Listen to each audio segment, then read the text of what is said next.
بہت خوبصورت اور حسین تخلیق ہے، موتیوں سے بھی بڑھ کے قیمتی ہے، اور اللہ نے اس کو جو حسن دیا ہے وہ سب کے لیے نہیں ہے. ہمارا حسن سب کے لیے نہیں ہے، ہر ایک کے لیے نہیں ہے. اللہ نے ہمیں جس کے لیے پیدا کیا ہے، جس کے لیے بنایا ہے، یہ اسی کا حق ہے. آپ دیکھیے کہ بچپن سے ہی ایک چھوٹی سی بچی کو بھی جو شوق ہوتا ہے وہ کس چیز کا ہوتا ہے؟ سجنے بننے سورنے کا. چھوٹے چھوٹے بچے ماؤں کی لپسٹکس کا کیا حال کرتے ہیں، صرف اپنے اوپر نہیں لگاتے، دیواروں میں بھی لگا دیتے ہیں. اور اسی طرح قرآن مجید میں بھی آتا ہے افمن ينشأ فی الحلیۃ، کیا وہ جو زیورات میں پالی جاتی. تو سجنا بننا، اچھا کپڑا، اچھا لباس، اچھا زیور، یہ عورت کی کمزوری ہوتی. ہر عورت کو کسی نہ کسی درجے میں تھوڑا یا زیادہ پسند ہوتا ہے. اگر روزانہ اپنی زیب و زینت کا اہتمام نہ کرے تو خاص خاص مواقع پر ضرور کرتی.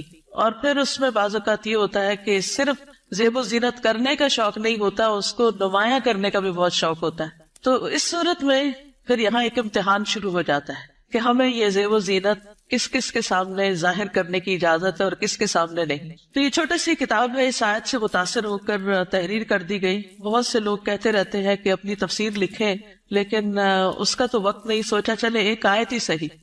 بلغوا انی ولو آیہ. قال اللہ تعالی، اللہ تعالیٰ کا فرمان ہے، جب اللہ تعالیٰ کوئی بات فرماتے ہیں تو پھر کیا کرتے ہیں، کیسے سنتے ہیں؟ بہت دھیان سے، توجہ سے. وقل للمؤمنات، اور مومن عورتوں سے کہہ دیجئے کیا کریں؟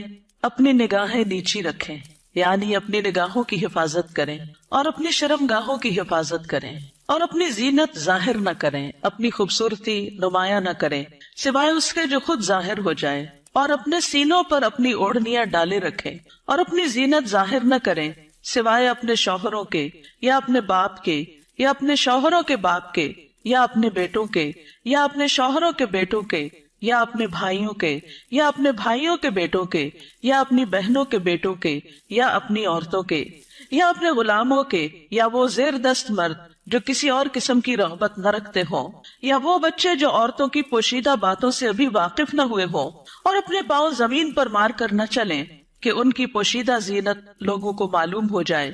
اور اے مومنو، تم سب مل کر اللہ سے توبہ کرو تاکہ تم کامیاب ہو جاؤ. یعنی اس حکم کی کہیں نہ کہیں جو خلاف ورزی ہوتی ہے اس پر توبہ کرو تاکہ کامیاب ہو سکو. اس سے پتہ یہ چلتا ہے کہ اگر اس حکم کی خلاف ورزی کی گئی تو کہیں ایسا نہ ہو کہ کامیابی مخدوش ہو جائے. تو ارشاد ہے وَقُلْ لِلْمُؤْمِنَاتِ، اور مومن عورتوں سے کہہ دیجئے. پیج 3. مومنات کون ہوتی ہیں؟ جو ایمان لانے والیاں ہیں، اللہ اور اس کے رسول محمد صلی اللہ علیہ وسلم کا حکم دل سے مان لینے والیاں، ماننے کے بعد ان احکامات پر عمل کرنے والیاں، اللہ سے اپنی محبت کے دعوے کو سچ کر دکھانے والیاں. اللہ تعالیٰ کا ارشاد ہے بے شک مسلمان مرد اور مسلمان عورتیں اور مومن مرد اور مومن عورتیں اور فرما بردار مرد اور فرما بردار عورتیں اور سچے مرد اور سچی عورتیں اور صبر کرنے والے مرد اور صبر کرنے والی عورتیں اور عاجزی اختیار کرنے والے مرد اور عاجزی اختیار کرنے والی عورتیں اور صدقہ کرنے والے مرد اور صدقہ کرنے والی عورتیں اور روزہ دار مرد اور روزہ دار عورتیں اور اپنی شرمگاہوں کی حفاظت کرنے والے مرد اور حفاظت کرنے والی عورتیں اور اللہ کا بہت زیادہ ذکر کرنے والے مرد اور ذکر کرنے والی عورتیں، ان کے لیے اللہ نے مغفرت اور بہت بڑا اجر تیار کر رکھا ہے. اللہ کی بخشش اور بڑا اجر کس کے لیے ہے؟ ان صفات کے حامل مومن مردوں اور عورتوں کے لیے. تو ارشاد ہے وَقُلْ لِلْمُؤْمِنَاتِ، کیا ارشاد؟ پیج 4. يَغْضُضْنَ مِنْ أَبْصَارِهِنَّ، کہ وہ اپنی نگاہیں نیچی رکھیں. کیا مطلب ہے اس کا؟ کہ حرام چیزوں پر نگاہ نہ ڈالیں، نامحرم مردوں کو نگاہ بھر کے نہ دیکھیں، اچانک نظر پڑ جائے تو نظر پھیر لیں، شہوت کی نظر سے نہ دیکھیں، کسی مرد یا کسی عورت کا سطر نہ دیکھیں، یعنی جو حصے چھپا کے رکھنے کے قابل ہیں، فحش تصاویر اور فحش مناظر نہ دیکھیں، ادھر ادھر تاک جھانک نہ کریں. نبی صلی اللہ علیہ وسلم نے فرمایا زنا العین النظر، نظر بازی آنکھوں کا زنا ہے. نبی کریم صلی اللہ علیہ وسلم نے فرمایا تم اپنی طرف سے مجھے 6 چیزوں کی ضمانت دو، میں تمہیں جنت کی ضمانت دوں گا. جب بات کرو تو سچ بولو، جب وعدہ کرو تو پورا کرو، جب تمہارے پاس امانت رکھی جائے تو ادا کرو، اپنی شرمگاہوں کی حفاظت کرو، اپنی نگاہوں کو نیچا رکھو اور اپنے ہاتھوں کو روکے رکھو. تو یہ حکم ہے نگاہیں نیچی رکھنے کا. پھر آیت کے اگلے حصے میں فرمایا وَيَحْفَظْنَ فُرُوجَهُنَّ، اور وہ اپنی شرمگاہوں کی حفاظت کریں، یعنی جسم کے قابل ستر حصے چھپا کر رکھیں۔ باریک اور تنگ لباس خصوصاً چست پاجامے سطر ڈھانپنے کے تقاضے پورے نہیں کرتے۔ زنا، بدکاری اور فحاشی سے بچے، بلا ضرورت اپنے جسم کا کوئی حصہ نہ کھولیں، ہم جنس پرستی سے دور رہیں، جانوروں یا مصنوعی آلات سے جنسی خواہش پوری نہ کریں۔ پھر فرمایا وَلَا يُبْدِينَ زِينَتَهُنَّ، اور اپنی زینت ظاہر نہ کریں، یعنی جسمانی ساخت اور شکل و صورت کی خوبصورتی کو نمایاں نہ کریں۔ زینت میں دونوں چیزیں آ جاتی ہیں، جسم کا فگر بھی اور شکل و صورت کی خوبصورتی بھی۔ پھر مصنوعی اور آرائشی زینت جیسے زیور، لباس یا میک اپ وغیرہ چھپا کر رکھیں نان محرم سے۔ باریک لباس نہ پہنیں، گھر سے نکلتے وقت تیز خوشبو نہ لگائیں کیونکہ وہ بھی زینت کا حصہ ہے۔ رسول اللہ صلی اللہ علیہ وسلم نے فرمایا 2 قسم کے لوگ جہنمی ہیں جنہیں میں نے نہیں دیکھا، وہ لوگ جن کے پاس بیلوں کی دموں کی طرح کے کوڑے ہوں گے جن سے وہ لوگوں کو مارتے ہوں گے، وہ عورتیں جو لباس پہن کر بھی بے لباس ہوں گی، مائل کرنے والیاں، مائل ہونے والیاں، گویا ان کے سر بختی اونٹ کے کوہان کی مانند ہو گئے، یعنی سر خاص طور پر اوپر، سروں کے اوپر مزید بالوں کا جوڑا بنا کے یا اونچے کر کے اس کو اٹھایا ہوا ہو۔ وہ جنت میں داخل نہ ہوگی اور نہ اس کی خوشبو پائے گی، حالانکہ اس کی خوشبو اتنی اور اتنی دور سے آتی ہوگی۔ یہ صحیح مسلم کی روایت ہے۔ پھر فرمایا الا ما ظاہر منہا، سوائے اس کے جو اس میں سے ظاہر ہو جائے، وہ زینت جو خود بخود ظاہر ہو جائے نہ کہ ظاہر کی جائے، مثلا چادر کا ہوا میں اڑ جانا اور زینت کا کھل جانا، وہ زینت جس کو چھپانا ممکن نہ ہو جیسے چادر، گاؤن یا اسکارف وغیرہ۔ جسمانی ساخت میں سے دراز قد یا متناسب جسم ہونا، اس میں بھی ایک اٹریکشن ہوتی ہے، اب یہ چھپائی نہیں جا سکتی۔ سیدنا ابن مسعود اس کی تفسیر میں فرماتے ہیں کالرداء والثیاب، جیسے چادر اور کپڑے، چادر جو اوپر کی چادر یا گاؤن وغیرہ ہوتا ہے، یا جو کپڑے نیچے سے نظر آ جاتے ہیں۔ یاد رہے زینت ظاہر ہونے اور زینت ظاہر کرنے میں فرق ہے، ایک وہ ہے جو آپ خود کھول دیتے ہیں اور ایک وہ ہے جو اتفاق سے ہو جاتی ہے۔ پھر فرمایا وَلْيَضْرِبْنَ بِخُمُرِهِنَّ عَلَى جُيُوبِهِنَّ، اور وہ اپنی اوڑھنیاں اپنے سینوں پہ ڈالے رکھیں۔ خمار یعنی سر کے کپڑے یا دوپٹے سے خواتین سر، بال، کان، گردن اور سینہ ڈھانپ کر رکھیں، کیونکہ کچھ خواتین جب اسکارف پہنتی ہے تو اس کو اتنا زیادہ اس ڈرور کی طرح لپیٹنا شروع کر دیتی ہے کہ وہ بعض اوقات تو گلے کا کچھ حصہ بھی نظر آ رہا ہوتا ہے اور سینہ تو پورا کھل جاتا ہے۔ بعض ایک پلو اوپر کر کے نقاب بنا لیتی ہے، ان کا آدھا سینہ نظر آ رہا ہوتا ہے، یعنی آدھا ڈھانکا ہوا ہوتا ہے، آدھا نمایاں ہوتا ہے، وہ اور زیادہ اٹریکٹیو ہو جاتا ہے، زیادہ توجہ کھینچنے لگتا ہے۔ تو اس لیے اللہ کا حکم ہے کہ عورت اپنے سینے کے حسن کو چھپا کر رکھے مردوں سے، کیونکہ یہ مرد کے لیے ایک فتنہ بن جاتا ہے۔ باریک دوپٹہ جس میں سے بال اور گردن جھلک رہے ہو وہ نہ اوڑھیں۔ زمانہ جاہلیت میں عورتیں پردے کا اہتمام نہیں کرتی تھی، بلکہ جب کوئی عورت مردوں کے پاس سے گزرتی تو اپنے سینے کو کھول کے گزرتی۔ بسا اوقات وہ اپنی گردن، بالوں کی مینڈیاں اور کانوں کی بالیاں تک ننگا کر لیتی تھی۔ کیا گردن، بالوں کی مینڈیاں اور کانوں کی بالیاں ان کو نکال لیتی تھی۔ اب بھی آپ نے دیکھا ہوگا بعض اسکارف اس طرح پہنتے کہ کانوں کا زیور باہر لٹک رہا ہوتا ہے۔ لہٰذا اللہ تعالیٰ نے مومن عورتوں کو حکم دیا کہ وہ ایسے مواقع پر پردے کا اہتمام کریں۔ سیدہ عائشہ فرمایا کرتی تھی جب یہ آیت نازل ہوئی وَلْيَضْرِبْنَ بِخُمُرِهِنَّ عَلَى جُيُوبِهِنَّ، تو ان سب نے اپنے تہ بندوں کو کناروں سے پھاڑ کر ان کی اوڑھنیاں بنا لی، یعنی جو نیچے تہ بند ہوتا ہے نا، جو نیچے پہنتے ہیں شلوار کی طرح، تو انہوں نے کیا کیا کہ اور اگر کپڑا نہیں ملا سر کا اس طرح چادر بنانے والا تو انہوں نے انہیں کو ہی ذرا صحیح کر کے، یعنی اس کے کنارے وغیرہ کاٹ کے اس کو چادر کی شکل دے دی۔ پھر فرمایا وَلَا يُبْدِينَ زِينَتَهُنَّ إِلَّا، اور وہ اپنی زینت ظاہر نہ کرے مگر اپنے شوہروں کے لیے۔ آگے آ رہا ہے پسندیدہ اور مطلوب ہے کہ شوہر کے سامنے ہر طرح کی زینت کا اظہار کریں، سارا شوق یہاں پورا کریں، ٹھیک ہے۔ عورت اپنے شوہر کے سامنے حد درجہ اظہار زینت کر سکتی، جتنی کرنا چاہے کرے، جو کہ کسی دوسرے کے سامنے نہیں کر سکتے۔ یا اپنے باپوں کے لیے، باپوں میں کون کون آتے ہیں؟ باپ، دادا، پردادا، نانا، پرنانا، اوپر تک آبا و اجداد جو بھی ہوں۔ رسول اللہ صلی اللہ علیہ وسلم نے ایک نیک عورت کے بارے میں فرمایا بہترین عورت وہ ہے کہ جب تم اسے دیکھو تو تمہیں خوش کر دے۔ تو شوہر کس طرح خوش ہوگا؟ جب آپ اچھے کپڑے پہنیں گے، اچھا لباس کے ساتھ اچھا زیب و زینت، زیور، میک اپ وغیرہ میں ہوں گے۔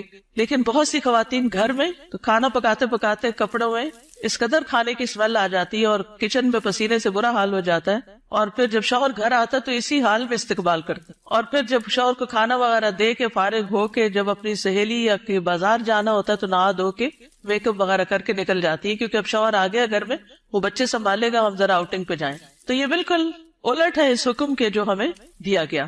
فرمایا بہترین عورت وہ ہے کہ جب تم اسے دیکھو تو تمہیں خوش کر دے، جب تم اسے کوئی حکم دو تو تمہاری اطاعت کرے، اور تمہاری غیر موجودگی میں اپنے نفس اور تمہارے مال کی حفاظت کرے.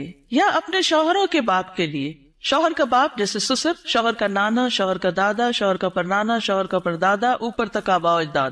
یا اپنے بیٹوں کے لیے، بیٹوں میں بیٹے، پوتے، پڑپوتے، نواسے، پڑنواسے، نیچے تک سب آ جاتے ہیں. یا اپنے شوہروں کے بیٹوں کے لیے، شوہر کے پوتے، شوہر کے نواسے، نیچے تک، یعنی ستیلے بیٹے بھی، اس میں شوہر کے بیٹے اور ان کے آگے بچوں کے بچے بھی سب آ جاتے ہیں. یا اپنے بھائیوں کے لیے، سگے بھائی، ستیلے بھائی، رضائی بھائی، تینوں اس میں شامل ہیں. یا اپنے بھائیوں کے بیٹوں کے لیے، سگے بھائیوں کی اولاد، ستیلے بھائیوں کی اولاد، رضائی بھائیوں کی اولاد، یعنی بھتیجے، بھتیجوں کے بیٹے، پوتے وغیرہ. یا اپنی بہنوں کے بیٹوں کے لیے، سگی بہنوں کی اولاد، ستیلی بہنوں کی اولاد، رضائی بہنوں کی اولاد، یعنی بھانجے، بھانجوں کے بیٹے، پوتے وغیرہ. یا اپنی عورتوں کے لیے، قابل اعتماد اور باکردار عورتیں. نبی کریم صلی اللہ علیہ وسلم نے فرمایا لا تباشر المرأة المرأة، پہلی تابت پیش ہے، ٹھیک کر لیجئے. لا تباشر المرأة المرأة فتنعتها لزوجها كأنه ينظر إليها، کوئی عورت کسی عورت کے جسم کے ساتھ جسم نہ لگائے. بعض اوقات لوگ حق کر رہی ہوتی ہیں لڑکیاں ایک دوسرے کو، تو اتنا زیادہ چپک جاتی ہیں ایک دوسرے سے، یہ بھی درست نہیں. اور پھر اس طرح بھی کہ وہ اپنے شوہر سے اس کا حلیہ بیان کرے، یعنی جس طرح وہ فیل کرے اس عورت کو، پھر گھر جا کے اپنے میاں کو اس کی ساری تعریف کر کے بتائے کہ گویا وہ اسے دیکھ رہا ہے. یا تمہارے دائیں ہاتھ جن کے مالک ہوئے، لوڈیاں اور غلام مراد ہیں یہاں، لیکن جو گھریلو ملازمین ہیں یہ لوڈی غلام میں شامل نہیں ہوتے، ان سے احتیاط برتنی چاہیے. گھریلو مرد ملازمین کے ساتھ گفتگو میں محتاط رویہ اختیار کرے، جیسے ڈرائیور ہو، چوکیدار ہو، ان کے ساتھ بہت ہنس ہنس کے بات کرنے کی ضرورت نہیں. مذکورہ بالا تمام رشتوں کے سامنے زینت کا اظہار کرتے ہوئے ان کے مقام اور احترام کو پیش رکھیں. جوان بچوں کے سامنے سینہ اور گریبان کھولنے میں احتیاط برتیں، یعنی ان میں سے جو بھائی جوان ہیں یا بیٹے جوان ہیں یا پوتے وغیرہ، تو ان کے سامنے اپنے سینے کو بہت نمایاں نہ کرے، اور اسی طرح اپنے سطر کو چھپا کر رکھیں. سیدنا انس بیان کرتے ہیں کہ نبی کریم صلی اللہ علیہ وسلم فاطمہ رضی اللہ تعالی عنہا کے لیے غلام لائے جو آپ نے ان کو ہبہ کر دیا. انس رضی اللہ عنہ نے کہا کہ فاطمہ پر اس وقت ایسا کپڑا تھا جب وہ اسے اپنے سر پر اوڑھتی تو ان کے پاؤں تک نہ پہنچتا، جب وہ اسے اپنے پاؤں چھپاتی تو سر پر نہ رہتا. یاد رکھیے وہ پاؤں بھی چھپا رہی تھی. جبکہ نبی کریم صلی اللہ علیہ وسلم نے ان کی یہ الجھن دیکھی تو فرمایا بے شک تمہارے لیے کوئی حرج نہیں، تمہارے سامنے صرف تمہارے والد اور تمہارا غلام ہے. اس غلام کا نام عبداللہ بن مسعدہ تھا. یہ فزاری تھے، سخت سیاہ فام. سیدہ فاطمہ نے انہیں پرورش کر کے آزاد کر دیا تھا رضی اللہ تعالی عنہا. اب التابعین غیر اولی الاربۃ من الرجال، یا پیروی کرنے والے غیر حاجت مند مرد، یعنی یہ کون سے مرد ہیں جن سے پردے میں نرمی اختیار کی جا سکتی ہے؟ نکاح کی حاجت نہ رکھنے والا. بعض ہوتے ہیں نا بچپن سے خاندانوں کے ساتھ لگ جاتے ہیں اور وہ پوری زندگی ایک بچوں کی طرح ہی ساتھ ہوتے ہیں، اور پھر بڑھاپے کی عمر میں ان کا کوئی اور ٹھکانہ نہیں ہوتا، تو وہ یعنی کہ گھروں میں اگر ہوتے ہیں ان کو گھر کی جو لڑکیاں ہیں وہ اپنی بیٹیوں کی طرح ہی ہوتی ہیں، اور ویسے بھی انہیں شادی کا کوئی شوق نہیں ہوتا. عورتوں سے رغبت نہ رکھنے والا، بدھو قسم کا، بے وقوف بدھو جس میں شہوت نہ ہو، بالکل بوڑھا. بعض اوقات ایسے بچے ہوتے ہیں نا اسپیشل بچے کہ جن کو کوئی مینٹلی ان کو کوئی سمجھ نہیں ہوتی، جنسی خواہشات سے آری، مخنث اور ہجڑے جن میں کوئی شہوت نہ ہو. یہ یاد رکھیے کیونکہ بعض ہجڑے جو ہیں ان کے اندر سب کچھ ڈیولپڈ ہوتا ہے. لیکن ان افراد کے سامنے زینت کا اظہار کرتے ہوئے بھی احتیاط کا دامن نہ چھوڑیں، پھر بھی محتاط رہیں. غیر اولی الاربہ سے مراد وہ بے خبر ہے جس میں شہوت نہ ہو. یہ سیدنا ابن عباس کا قول ہے. اب الطفل الذین لم یظہروا علی عورات النساء، یا وہ بچے جو عورتوں کی چھپی ہوئی باتوں سے ابھی واقف نہیں ہوئے. نابالغ بچے جن کا جنسی شعور بیدار نہ ہوا ہو، جو کم عمری کی وجہ سے عورتوں کے حالات اور مخصوص اوصاف سے واقف نہ ہو، جن کو کوئی سمجھ نہ ہو پیریڈز کیا ہوتے ہیں، اور یعنی ابھی ان کی عورتوں سے متعلق جو خاص باتیں ان کو سمجھنا ہو. ابن کثیر کہتے ہیں جب بچہ بالغ ہو یا بلوغت کے قریب ہو اور ان چیزوں کو جانتا پہچانتا ہو، بدصورت اور خوبصورت عورت میں تمیز کر سکتا ہو. اگر جس دن بچہ یہ کہ نا ماما وہ بہت خوبصورت ہے، تو اسے عورتوں کے پاس نہ آنے دیا جائے. یہ ابن کثیر کی تفسیر ہے. کسی خاص عمر کی یہاں قید نہیں، بچے کی سمجھ کے مطابق احتیاط سے کام لیتے ہوئے زینت کا اظہار کریں. لیکن افسوس ہوتا ہے ان خواتین پر جو اچھے بھلے جوان لڑکوں کو گلے لگا لیتی ہیں یا ان کے سر پہ ہاتھ پھیرنے لگتی ہیں یا ہاتھ ملانا شروع کر دیتی ہیں، یہ بھی اس حکم کے منافی ہے، چاہے بچپن سے اس بچے کو آپ نے پالا ہی کیوں نہ ہو۔ وَلَا يَضْرِبْنَ بِأَرْجُلِهِنَّ لِيُعْلَمَ مَا يُخْفِينَ مِنْ زِينَتِهِنَّ، اور وہ اپنے پاؤں مارتی ہوئی نہ چلیں کہ جو وہ اپنی زینت میں سے چھپاتی ہیں اس کو جان لیا جائے، یعنی مردوں کو متوجہ کرنے والی چال نہ چلیں، یعنی چلتے ہوئے بھی ایک وقار کا خیال رکھیں، جھنکار والی پازیب نہ پہنے، یعنی پاؤں کا زیور ایسا کہ جو چن چن کرے اور بازار میں دوسروں کو متوجہ کرے وہ نہیں پہنے، باہر گھر میں پہن سکتے ہیں۔ آواز پیدا کرنے والا جوتا استعمال نہ کرے، یعنی جسے بہت ہائی ہیل پہن کے پھر وہ ٹک ٹک ٹک سے سب متوجہ ہو جاتے ہیں، اس سے بھی بچیں۔ تیز خوشبو استعمال نہ کریں، ابن کثیر کہتے ہیں اس ممانعت میں ہر وہ چھپی ہوئی زینت داخل ہے جو حرکت کرنے سے ظاہر ہو جائے۔ اسی ضمن میں عورت کو خوشبو لگا کر باہر نکلنے سے بھی منع کیا گیا ہے کہ لوگ اس کی خوشبو محسوس کریں۔ زمانہ جاہلیت میں رواج تھا کہ عورت جب راستے میں چلتی اور اس نے پاؤں میں پازیب پہنی ہوتی جس کی آواز سنائی نہ دیتی تو وہ اپنے پاؤں زمین پر اس طرح مارتی جس سے مردوں کو پازیب کی جھنکار سنائی دیتی، تو اللہ تعالیٰ نے مومن عورتوں کو ایسا کرنے سے منع کر دیا۔ نبی کریم صلی اللہ علیہ وسلم نے فرمایا ہر آنکھ زنا کرتی ہے، اور عورت جب خوشبو لگا کر کسی مجلس سے گزرتی ہے تو وہ ایسی اور ایسی ہے، یعنی زانیہ ہے۔ تو اس لیے خوشبو کے معاملے میں بھی احتیاط برتیں، ایسی خوشبو نہ لگائیں کہ جو پھیل رہی ہو، خصوصاً اگر آپ بازار سے ہو کر گزر رہے ہیں یا مردوں کے ساتھ آپ کا کسی بھی طرح کا کوئی انٹریکشن ہے یا گھر میں کوئی ایسا رشتہ دار ہے کہ جو محرم نہیں ہے۔ وَتُوبُوا إِلَى اللَّهِ جَمِيعًا أَيُّهَا الْمُؤْمِنُونَ لَعَلَّكُمْ تُفْلِحُونَ، اور اے مومنو سب کے سب اللہ کی طرف توبہ کرو تاکہ تم فلاح پاؤ۔ اس میں پچھلے گناہوں پر ندامت کا اظہار کریں، یعنی اللہ تعالیٰ کے سامنے آئندہ گناہ نہ کرنے کا عہد کریں، اپنی اصلاح کی ہر ممکنہ کوشش کریں، ان لغزشوں اور غلطیوں سے توبہ کریں جو پردے کے معاملے میں اب تک ہوتی رہی، آئندہ زندگی کے لیے اپنے طرز عمل کی اصلاح ان ہدایات کے مطابق کر لیں جو اللہ اور اس کے رسول صلی اللہ علیہ وسلم نے دی ہیں۔ اللہ تعالیٰ کا ارشاد ہے وَهُوَ الَّذِي يَقْبَلُ التَّوْبَةَ عَنْ عِبَادِهِ وَيَعْفُو عَنِ السَّيِّئَاتِ وَيَعْلَمُ مَا تَفْعَلُونَ، اور وہی ہے جو اپنے بندوں کی توبہ قبول کرتا ہے اور ان سے درگزر فرماتا ہے، اور وہ جانتا ہے جو تم عمل کرتے ہو۔ دیگر محرم حقیقی چچا اور ماموں بھی محرم ہیں، کیونکہ بھتیجی اور بھانجی سے نکاح نہیں کیا جا سکتا۔ رضاعی رشتے بھی نسبی رشتوں کی طرح محرم ہیں، ان کے سامنے بھی زینت کا اظہار جائز ہے۔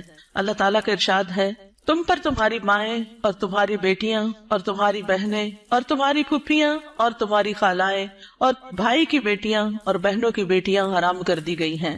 رسول اللہ صلی اللہ علیہ وسلم نے فرمایا بے شک اللہ نے رضاعت سے بھی ان رشتوں کو حرام کر دیا جن کو نسب سے حرام کیا گیا۔ حجاب مسلمان عورت کی شناخت ہے، مسلمان عورت حجاب سے پہچانی جاتی ہے، وہ دوسروں سے الگ ہو جاتی ہے۔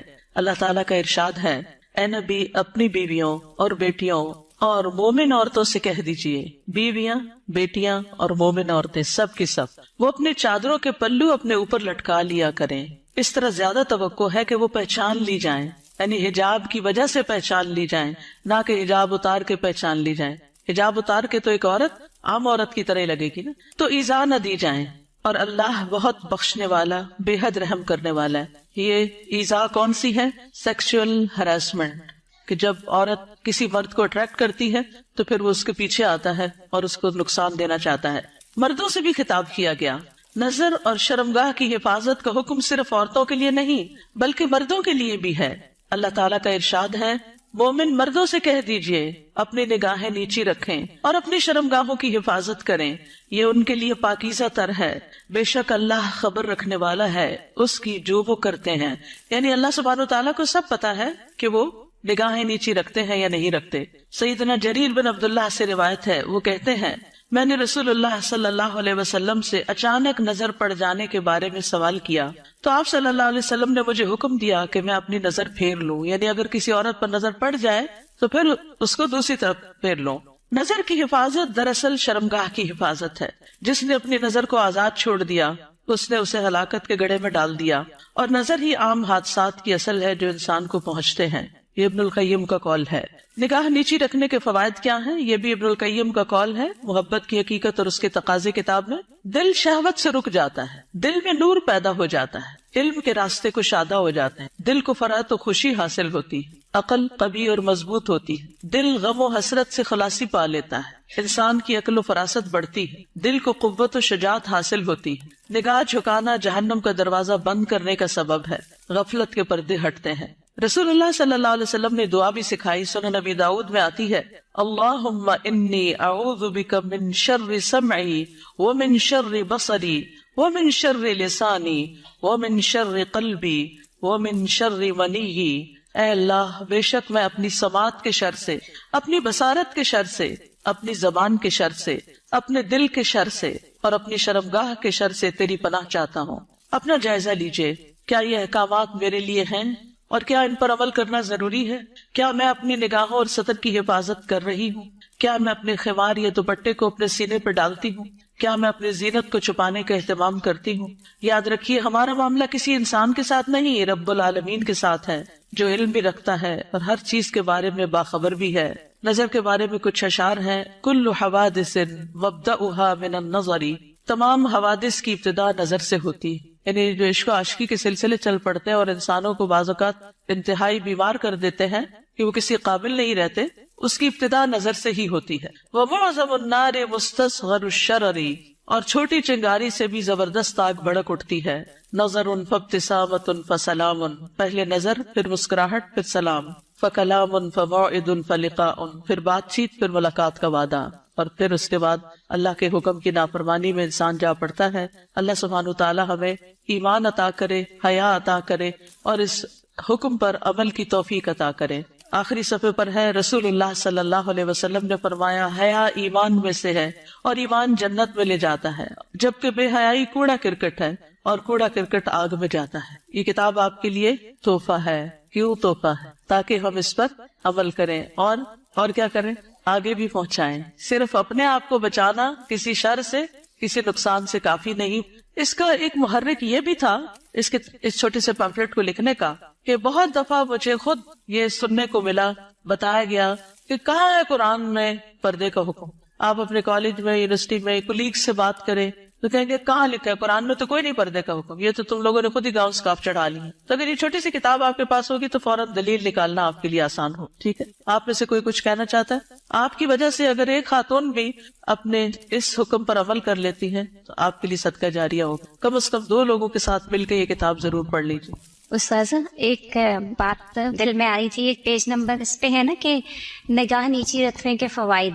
تو جیسے اس پہ سارے فوائد لکھے ہوئے کہ دل میں نور ہوتا ہے اور علم کے راستے کشادہ ہو جاتے ہیں، غم سے چھٹکارا مل جاتا ہے، عقل قوی ہوتی ہے، غفلت کے پردے ہٹتے ہیں، جہنم سے انسان بچ جاتا ہے. تو دیکھیں، ایک راستہ کھول کے نا نظر کو بہکانے والا شیطان نے ہمارے لیے کتنے راستے بند کر، تو اس پہلا جو راستہ ہے اس کو وہی اگر ہم بند کر دیں نا تو ہم پھر آگے انشاءاللہ یہ سارے راستے خود بخود کھل جائیں. بالکل. اور اس میں آپ دیکھیے کہ بہت سی ایسی خواتین کے مسائل، بہت سی لڑکیوں کے مسائل، اچھی بھلی سمجھدار لڑکیوں کے مسائل، اور خصوصاً اب موبائل کی وجہ سے اور ویڈیو چیٹنگ کی وجہ سے جو مسائل پیدا ہو رہے ہیں، اور تصویر کا اتنا عام ہے کہ ہر چیز ہی کی تصویر بن کے شیئر کی جا رہی ہے، اس کی وجہ سے یہ مسائل اور بھی زیادہ بڑھ گئے ہیں. اور بعض اوقات انسان ایسے فساد میں جا پڑتا ہے کہ جو اس کی عقل پہ بھی پردہ ڈال دیتا ہے، پھر اس میں نہ اپنی عزت کی پرواہ ہوتی ہے، نہ ماں باپ کی، نہ کسی دین کی اور نہ کسی اور کی.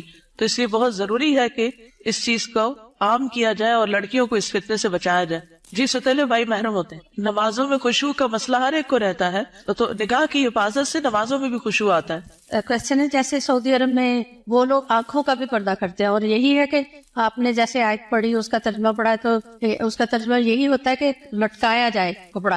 تو وہ لوگ اس طرح کہتے ہیں کہ آنکھ کا پردہ وہ پٹا اس طرح کرتے کہ آنکھوں تک آتا ہے. تو اس میں آپ کیا کہیں گے؟ اور دوسرا یہ کہ ان کا جو گاؤن ہے وہ پاؤں کے نیچے تک ہوتا ہے، کیا یہ جی گاؤن نیچے تک ہونا چاہیے، ٹخنے ننگے نہیں ہونے چاہیے. اور ابھی یہ زمین کو جو ٹچ کر رہا ہوتا ہے. جی تو آنکھ کا پردے میں آپ کیا کہتے ہیں اس میں، جس طرح وہ لوگ کرتے ہیں؟ جی جتنا انسان اپنے آپ کو ڈھانک سکے اتنا ہی بہتر ہے. مطلب وہ لوگ اللہ جو ہے اوپر کر کے کرتے ہیں، لیکن ہمارے یہاں ایسا کوئی. دیکھیے ہمارے یہاں بھی جب میں چھوٹی ہوتی تھی تو اس وقت جو نقاب ہوتا تھا وہ پورے جارجٹ کے کپڑوں کا وہ نیچے ڈالتے تھے. میں خود اب یونیورسٹی میں، پنجاب یونیورسٹی میں جب میں پڑھتی تھی تو میرے اپنے نقاب اسی طرح کا لگا ہوا تھا، اور جو ینگ ٹیچرز ہوتے تھے ان کی کلاس میں میں پورا ڈال کے بیٹھتی، سامنے نہیں دیکھتی تھی.